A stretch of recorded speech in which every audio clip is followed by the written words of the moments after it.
because of course. So I had intended to do the rear pads on this thing, and as always, when you get into a rusty truck, invariably you're not going to find just what you think you're going to find. Pads and rotor weren't too bad, but I got new rotors and I'm going to go get some new pads. But what I found is that the emergency brake cable was disconnected, and I tried to reconnect it and it wouldn't, because of course this thing is completely seized up, because of course it is. So I went and looked for a hardware kit online, and it comes with everything except that. Everything else works. Even the little adjuster at the bottom is reasonable, but not that piece. So I don't need to buy that. I need to free this up somehow. Guess I'll beat on it with a hammer and grease the heck out of it, lube it up, see what we can do, get that functioning again. I don't know, hadn't noticed that before, but of course I haven't really gotten into the rear brakes on this thing all that much. But so I'm about to run to the parts store and grab some rear pads and some brake clean, and we'll see if we can get this disaster put back together. Alright, well, the parts store helped me make up my mind as to what I'm going to do here, because they didn't, of course, have any of the emergency brake crap in stock, and I didn't feel like driving another 30 miles. It's one of those days. I don't feel terribly well. I don't really want to be doing this, especially on a rusty thing like this monster is.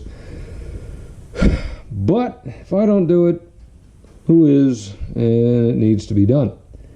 So I did get some rear pads, but now I'm going to attempt to figure out how I'm going to break this stupid thing loose, get it moving again. I'm really hoping that other side still works and I can just lubricate it. I don't really want to take that whole thing apart since I don't have any parts to put back on it. And as you can see, the pins are pretty rusty, although I will have to say that the little auto adjuster does thread pretty easily, so that's a bonus, I guess. Anyway, let's go see what we can do with this piece of junk. Alright, so we're going to start her out with some blaster and a hammer. Jesus.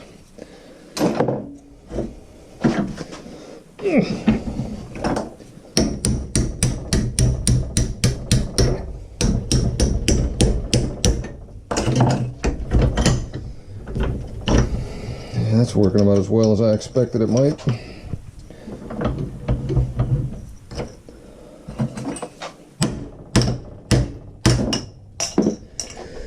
Yeah, it moved a little bit, but I'm gonna need two hands for this stupidity, so see y'all in a bit. Alright, so got that all freed up. It's not too bad. Pretty much has full range of motion. We'll fall by gravity now. The biggest thing I did to do that was pound the crap out of this pin and break it loose, because now I don't know if it's supposed to, but the pin is actually spinning. That's what's rocking it. So I've greased it up pretty good. Now we're gonna get that baby back in through its little slot in there, like that. Then we're going to attempt to attach that back to it like it's supposed to, and try to get the rest of this mess back together. So we'll see you all in a bit. Alright, well, that disaster's back together.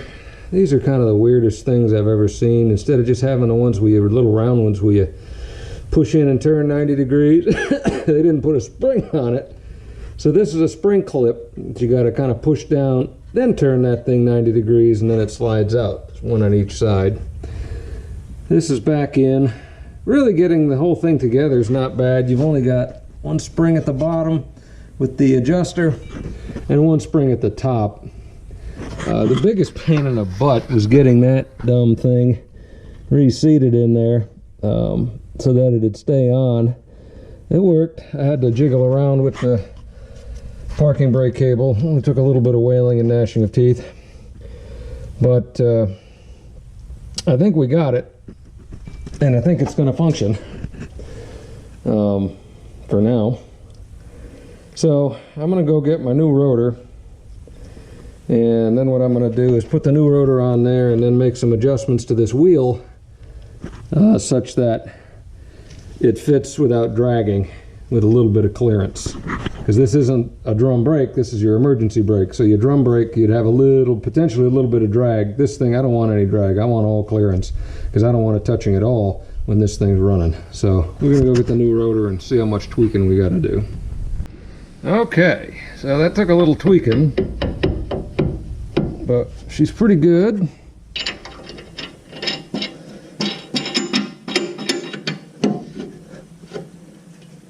Make sure she stays on basically square.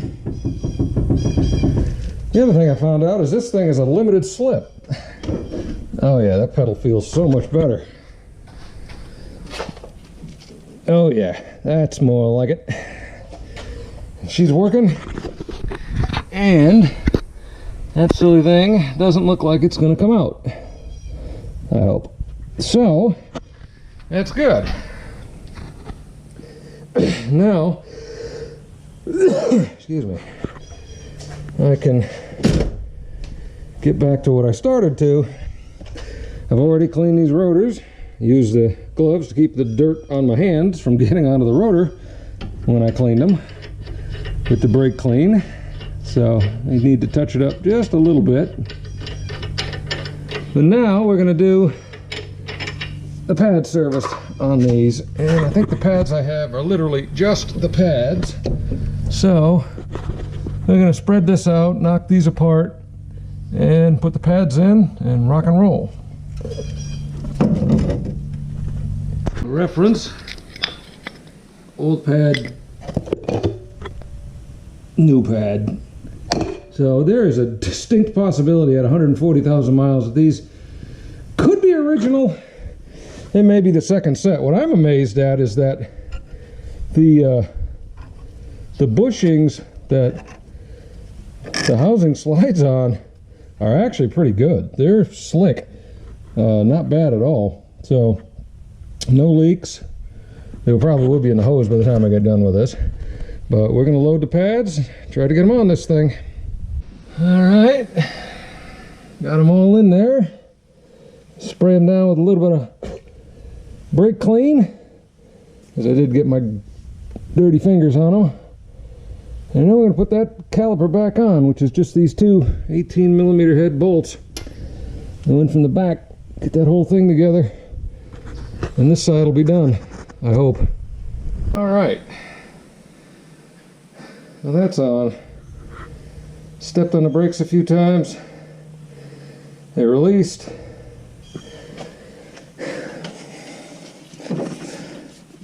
It was still free. There it goes. Not really dragging. It was nice and free before I pumped them up, so this is just how it's going to take a set. We'll have to see how everything works, because I've had sometimes when these calipers get pushed way out, because those pads were so thin, I've had them when you push them back in, they find a dead spot and then stick. So we'll have to watch that. But I'm going to put the wheel back on this side and go see if we can get the other side without having to do quite as much to the emergency brake. I think that other side is still functional, so I may just lube it up a bit once I get it apart, and hopefully that one I don't have to take completely apart, just have to do the pads and rotor. So if I find anything interesting, I'll let you see it. All right, nothing terribly more interesting over here on the emergency brake. It's in a little bit better shape than the driver's side. It was all still hooked up. This thing still moves. I was able to lube it up a little bit, smack it with a hammer a few times, cycle the foot brake about 50 times, and it's moving pretty good. So got the other rotor, got it all sprayed down with brake clean. I'll wipe off the goo.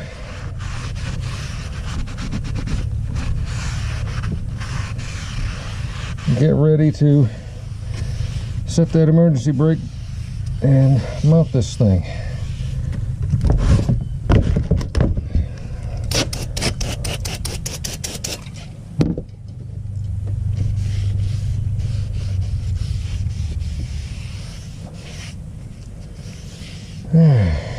I don't know that this is going to solve any of the issues, but I'm certain that it will make the emergency brake work a little bit better.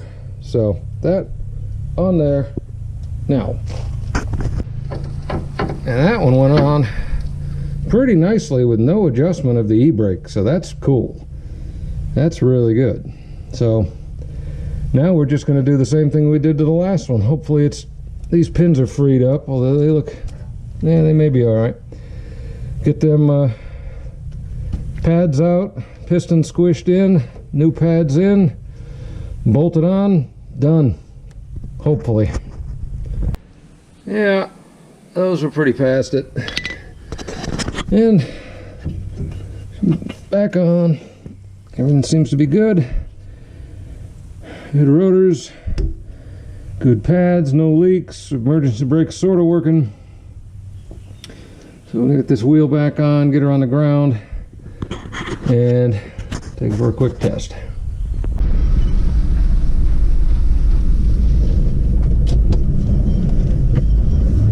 Alright, emergency brake won't quite hold it in drive or reverse, but it'll hold it when it's just, if it'll roll away, it'll hold it. And it could stop you if you lost your regular brakes, so I'm not too worried about it. But right now the actual brakes feel pretty good. They're not dragging. So take this for a quick jaunt around the block.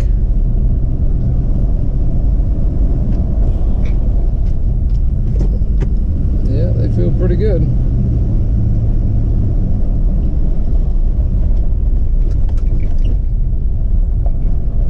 So, still thinking I'm probably going to have to do the front rotors at some point, but I've got those, and I've already had them apart when I rebuilt the calipers a few months ago, so they shouldn't be too bad. But anyway, that's going to be it for today. I'm done. So, hope you all are having a good day. Take care.